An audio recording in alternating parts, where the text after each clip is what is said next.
Hi guys, and thank you for joining me for my preview of Leeds' first game of the season, which is a nice, easy trip across the Pennines to our Lancashire rivals, Newton Heath. Sorry, Manchester United. In this preview, I'll be briefly discussing last year's matches against them before moving on to discuss my thoughts of our starting 11, the opposition, and then how I think the game will play out. Last season, our games against Manchester United were very different. We don't want to talk about the first game. It was a disaster from the second, third minute when they scored early doors, and it was never looking good after that. McTominay played the game of his life, and there were glimpses of good things for us with Cooper's goal, and Dallas played well, Rafinha played well, but it was not the best game for us. But we showed how much we changed later on in the season when we drew 0-0 against them at home. We weren't a team who was shipping goals left, right and centre anymore. Goals were able to be prevented. Our defence was much stronger.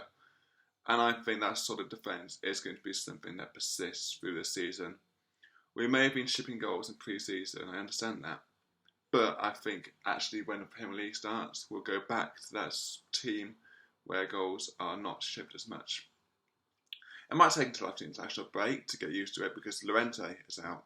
But I think when he comes back in, it's going to be an incredible back four, and we're going to be defending really well with not shipping goals left, right, and centre anymore. So, in terms of defence, well, keeper, first of all, we have Meslier. No doubt he's good to start. He's a brilliant keeper, a brilliant signing when we signed him a couple of years ago, and he's going to be our keeper for years to come. He's just signed a new deal to keep him with us until at least 2026, and I think he's going to be our number one for years to come. He's an incredible shot stopper, his distribution is improving, and he is good with his feet. He does sometimes make the odd mistake, but he's no doubt our number one, and he's going to be a good keeper for us to have. We are now in a position, defence-wise, in terms of centre-backs, where we do have four, in my opinion, top-class centre-backs. We've got Llorente, Koch, Struijk, and Cooper. I would personally rank them in that order as well, with Llorente being the best of the defence and Cooper being the worst. But there isn't much to separate them, I don't think. Because Cooper's been a rock in our defence, a standout player for the last 7 years. And Bielsa has stuck with him because he does see the quality he has. Llorente as well, when he came in last season at the latter end, he improved our defence to, well, incredible amounts. He's a really good defender and he's going to be solid and a key player for us if he can get back to fitness and retain that for the rest of the season. Koch, when he initially came in, did have the mistake in him. Obviously, he gave away the penalty in the first game of the season and did so again later on in the season as well. But he is also a good player. He has shown signs of improvements and versatility as well. So he has the makings of a standout star, and I think he will really improve this season. In terms of fullbacks, we have Ayling, who he's incredible. He's always good to be there unless he gets injured. Really good player. And we have Firpo. Now, I'm not sure if Firpo will play. I've not seen much of him, but I think from what I've seen of him, he looks like he's going to be really good. But I think Bielsa might go for Dallas in that position on tomorrow because it is Firpo's first game back to fitness, having missed the end of pre-season. So I think in the ideal world, our back four would be Ayling, Llorente, Koch and Firpo. Within the back three with Koch, Llorente and Struijk, and Firpo and Ayling as wing-backs. But tomorrow, due to Llorente's injury and Firpo just coming back from fitness, and the fact that Bielsa will stick by Cooper, he's Bielsa's go-to man is Cooper, his captain, so I don't think he'll be dropped either. I think the defence will look like Ayling, Koch, Cooper and Dallas. But who knows, it could be slightly different as well. Because that's because of the midfield problem as well. So we have Phillips, who's our defensive mid. He should be the number one name on the team sheet. Our number 23, an incredible player of incredible quality. He is a great player for us. But he's not had long in pre-season either. We'll be much weaker without him. We always are. He's an incredible player and he's shown a slightly different player to himself in the Euros. but I'd rather him stick with the Leeds United Calvin, especially in tomorrow's game if he does play. He's going to mark Fernandez out of the game, and it will be a one less thing for the rest of the teams to worry about because Phillips would have had Fernandez covered. But he might not start due to lack of fitness, having been in pre-season later than the rest of the team due to playing with England in the Euros until the final. Therefore, if he doesn't play, there could be a few players in that role. Most likely either Dallas in that role with Further coming in at left back, or Koch or Struijk in that role with the F1 deputising in defence. There could also be the possibility of Shackleton playing that role. I know Bielsa yesterday said that Shackleton is going to possibly have a bigger role this season. But I think it's most likely to be either Dallas or Struijk in that role, or Koch, who's been playing there in pre-season. So we'll see with that tomorrow what happens. Ideally, it would be Phillips in that role. But we know that Koch can play in that role, as he showed against Burnley. Dallas has shown through the season he can play in that role, as has Struijk as well. So it won't be the end of the world if Phillips doesn't play, but it would be preferable if he did play as well. Moving forward into a centre mid in front, I think it's going to be Rodrigo and Klich. Unless Firpo starts and Struijk or Koch play in defensive mid, then Dallas might be in there instead of Klich. But I think it should be Rodrigo and Klich. Klich was coming back at the end of last season to be the Klich we know and love. And I think he's been showing that he's still in that same predicament. In pre-season, he's been growing and growing, getting back to his best, and I think he will be a good player for us this season. And a player who'll be fighting for his place as well when everyone's back to fitness, and Dallas will need to find his role because obviously Dallas was our player of the season last year. So it'll be interesting to see where he goes going forward. We have Rodrigo as well in that role, and I want him to be a bit further forward. Again, Rodrigo had an unfortunate season last season. He was injured, had COVID, and was only getting back to Rodrigo that the best version of himself at the end of last season. And I think that was when he was playing a bit further forward as well. So it'd be good to see him playing in midfield, but a bit further forward. And I think that role will really suit him in this year going forward. And I think him and Bamford can form a really good partnership. But then when it comes to later on this season, obviously there will be Dallas fighting for one of those roles, Klich, Shackleton. So it's going to be a good fight to see who gets that centre mid role as well. And I think we do have a few options there, more than people think, especially when Forshaw comes back to fitness, as I mentioned yesterday in my pre-season preview as well.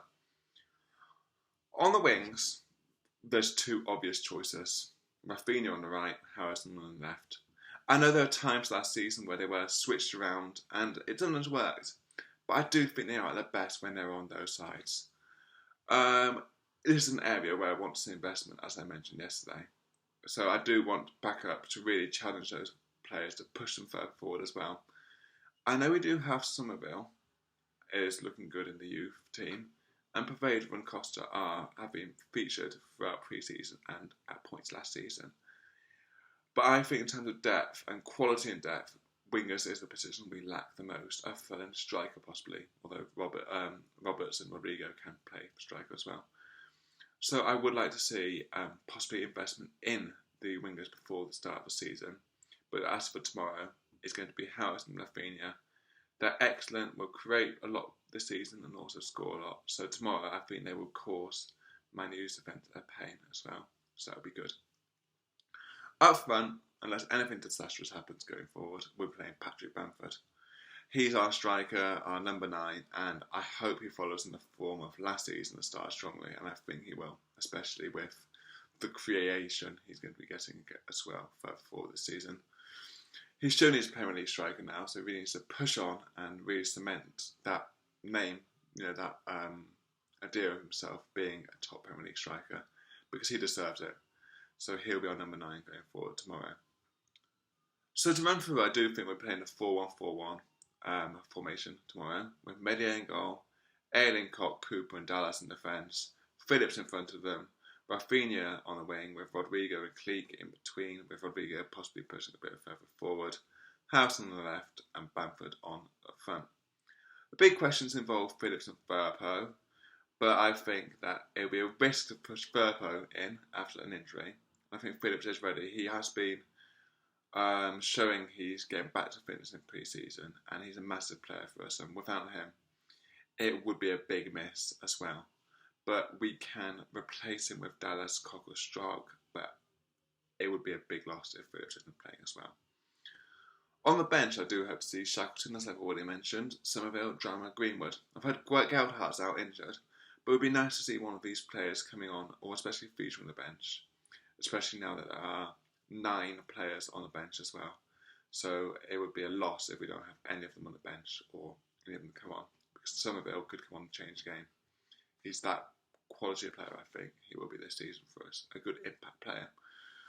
So now I've run through the team, I'm going to briefly talk about Newton Heath's team. It pains me to say it, but Manchester United have had an excellent summer, signing Italy's Euro final hero, Jadon Sancho, a solid defender in Varane, although I'm not sure if that's been confirmed yet, so he won't be featuring tomorrow. I think Sancho will bring a lot to Manchester United, but I'm not sure if they have the strongest start. I know he's had his experience in the English system as a youth player, but a lot of imports from abroad do struggle to get into the quality, the pace of the league straight away. Sancho is, obviously he's had experience at youth and he's an English man, but he still has had several years away playing in the Bundesliga, so he might have a slightly difficult transition, and I hope he does. But it will be contained to tough him, so whoever is up against him, whether that be Dallas, Ayling, Firpo, whichever fullback is against him, it will be difficult for them. But I do think they will be able to give it a good go as well. Obviously, Firpo has dealt with Mbappe in the past, so who knows if Sancho's playing, I'm sure Firpo will give him a good game as well. In terms of the creativity from the middle, there is Fernandes, obviously, and Pogba, and I do think that Phillips, if he's playing, will deal with them quite well. I'm not convinced by them up front. They had Cavani, but he's ageing, and I don't think Greenwood's as good as people are making out. So I do think in terms of a goal scorer, they might struggle. Obviously, Rashford's out as well, so they won't be that good creatively. So they are going to have to rely on Fernandes or possibly Sancho, I think, for the goals. And I don't think they have the strongest role in terms of goalkeeper. De Gea has really deteriorated, and Henderson's not a good keeper. So I do think they will concede quite a few this season. But they are a good side still, and with being their first game in front of a full capacity Old Trafford since March 2020, it's going to be really difficult for us to get a result here. So that's why I think it's going to be a tight game. It won't be anything like the time we visited Manchester United at Old Trafford last year. We're not going to ship 6 goals. We're different sides. It's going to be a tight game, and I can see it going one of 2 ways. Being realistic, I think we could lose it, but if we do, it will be by 1 goal, possibly 2 goals. It's our first game at Old Trafford, and they do have good quality and depth, and we are without Llorente. But it will only be by 1 or 2 goals if we do lose. But I am leaning more towards predicting a score draw. I think Harrison will start the campaign like he did last year, possibly chipping in a goal or assist, and Bamford as well. I think he could chip in. But without Llorente, we are vulnerable, as I said, and there are going to be holes in our defence. So I can see us conceding 1 or 2. I know it's contradicted what I'm saying, but we are weaker without Llorente, so I can see us conceding as well. So I think it could be a 2-2 draw or 1-1 draw. It's going to be a draw, I think, anyway. We're going to end Bielsa's run of scoring 4 goals on each, or 3 goals on each of the opening games of the season. But it will be exciting to see, and but it won't be anything like last season, which is good. It'll be an exciting game with us drawing.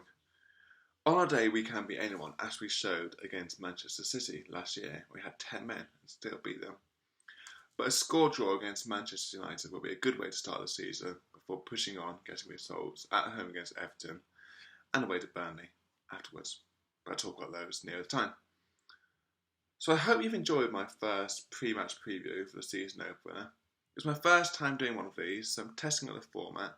So please give me some advice about whether you think the way I've gone through the preview is a good way, a way that engages you and one that you want to see going forward. Please comment and tell me what your prediction is and what you'd like to see in these videos going forward. I want to tailor it to the people who watch me, so please do give me some advice as well. I'll be back on Sunday, or Monday probably, for my post-match reaction to the Manchester United game. And do please give me a follow on Twitter. I'm at SuperLUFC1919 to see my immediate thoughts after the game, because I'll be tweeting through the game from the pub and also after the game as well. And the tweets, depending on how the result has gone, will be either really happy or they'll be annoyed tweets, but who knows. So please follow me on Twitter at SuperLUFC1919. Subscribe, like my video, share as well, because I do want to grow up the fan base, and also give me some feedback about what you want to see. But then until next time, until Monday, marching on together.